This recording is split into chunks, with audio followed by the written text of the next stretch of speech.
कागल विधानसभा मतदारसंघ कोण उधळणार विजयाचा गुलाल। गटबाजीच्या या राजकारणात नेमकं कोण कुणासोबत। कागलचा पुढचा आमदार मुश्रीफ की समरजित घाटगे। कागल विधानसभा मतदारसंघात येती विधानसभा निवडणूक फार चुरशीची होणार यात काही शंका नाही।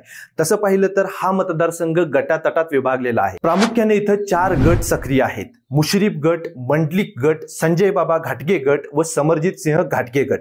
आणि आश्चर्याची गोष्ट म्हणजे परस्पर विरोधी असणारे मुश्रीफ, मंडलिक आणि संजय बाबा घाटगे गट हे पहिल्यांदा या विधानसभा निवडणुकीमध्ये तिघजण एकत्र आले आहेत। यांच्या समोर समरजित सिंह घाटगे गट निवडणूक लढवण्यासाठी सक्रिय आहे। कागल विधानसभा मतदारसंघाचा विचार केला तर परस्पर विरोधी असणारे सन 1998 पासून एकमेकांच्या विरोधात 6 निवडणुका लढवणारे संजय बाबा घाटगे व हसन मुश्रीफ ही निवडणूक एकत्र लढवत आहेत। सन 2014च्या विधानसभा निवडणुकीत अवघ्या 5000 मतांनी संजय बाबा घाटगे यांचा निसटता पराभव जरी झाला असला तरी येत्या विधानसभा निवडणुकीत त्यांनी हसन मुश्रीफ यांना जाहीर पाठिंबा दिला आहे। भविष्यातील गणिते डोळ्यासमोर ठेवून ही युती कागलच्या राजकारणात सक्रिय झाली आहे।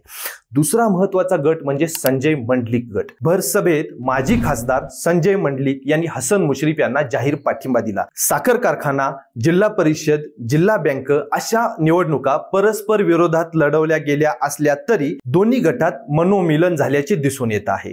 यांचा कितपत फायदा हसन मुश्रीफ यांना होतो हे पाहणं देखील आता औत्सुक्याचं ठरणार आहे।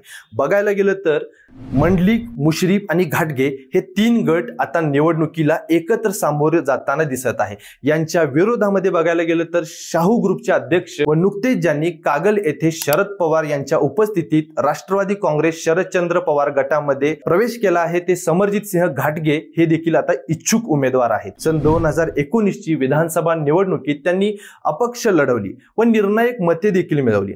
पराभव जरी झाला असला तरी त्यांनी संपर्क ठेवला। शाश्वत विकास ही भूमिका डोळ्यासमोर ठेवून ते आज गावोगावी भेट देत आहेत। जिल्ह्याच्या राजकारणात पकड असणारे हसन मुश्रीफ यांच्यासाठी ही निवडणूक जरी प्रतिष्ठेची असली तरी तुतारी हाती घेऊन विजयापर्यंत समरजित सिंह घाटगे पोहोचतात का हे पाहणं देखील औत्सुक्याचं ठरणार आहे। मुश्रीफ यांना गेल्या 15 वर्षाच्या काळात पहिल्यांदाच कोल्हापूर जिल्ह्याचे पालकमंत्री पद मिळाले आहे। त्यामुळे कागल विधानसभा मतदारसंघात विजय मिळवणे हे त्यांच्यासाठी फार महत्त्वाचं आहे। हाय व्होल्टेज असणाऱ्या या लढतीमुळे या मतदारसंघावर राज्याचे लक्ष लागून राहिले आहे। महाराष्ट्राचे महाडॉक्टर श्रावण बाळ म्हणून परिचित असणारे हसन मुश्रीफ ही निवडणूक जिंकतात की शाश्वत विकास ही भूमिका घेऊन लोकांच्या समोर जाणारे समरजित सिंह घाटगे ही निवडणूक जिंकतात हे पाहणं फार महत्त्वाचं आहे। पहिल्यांदाच ही निवडणूक दुरंगी होत आहे। याचा फायदा नेमका कुणाला होणार तुम्हाला काय वाटतं? 2024चा कागलचा पुढचा आमदार नेमका कोण हे आम्हाला कमेंट करून जरूर सांगा। केके न्यूज चॅनेलला अजून देखील आपण सबस्क्राइब केलं नसेल तर सबस्क्राइब करा। तुर्तास तर या व्हिडिओचे मी इथं थांबतो। धन्यवाद। आई येस ब ब बदक क क कणीदार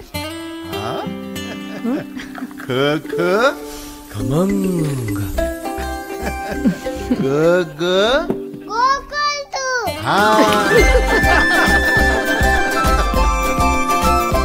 अगदी घरच्यासारखं कणीदार खमंग म्हणजेच गोकुळ तूप।